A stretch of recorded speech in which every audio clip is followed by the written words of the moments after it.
నాయుడు గారి నిజ స్వరూపం చూపిస్తున్నాడు. ఈరోజు రైతుల్ని మోసం చేశాడు, మహిళల్ని మోసం చేశాడు, పిల్లల తల్లిదండ్రుల్ని మోసం చేశారు. అన్ని రకాలుగా అందరినీ మోసం చేసి ఈరోజు ఆ మోసం గురించి ప్రజలు డిస్కషన్ పెడితే దాంట్లో నుంచి బయటకి ప్రజల్ని తీసుకురావడం కోసం డైవర్షన్ పాలిటిక్స్ చేస్తున్నారు. ఎంత దురదృష్టం అంటే ఈ కూటమి ప్రభుత్వం అధికారంలోకి వచ్చాక ప్రజల ఆరోగ్యాన్ని గాలికి వదిలేశారు. ఆరోగ్యశ్రీని ఏ విధంగా నిధులు ఇవ్వకుండా పొమ్మనకుండా పొగబెట్టినట్టు ఈరోజు హాస్పిటల్స్ ఆరోగ్యశ్రీ కింద చేయడానికి సుముఖంగా లేకుండా చేసింది ప్రభుత్వం కాదా? అలాగే అమ్మఒడిని ఎగ్గొట్టి ఈరోజు పేద పిల్లల్ని చదువుకు దూరం చేస్తున్నది వీళ్ళు కాదా?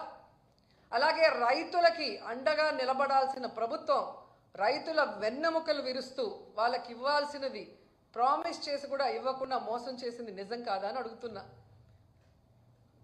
ఇవన్నీ ఒక ఎత్తు అయితే ఈరోజు రాష్ట్రంలో అవినీతి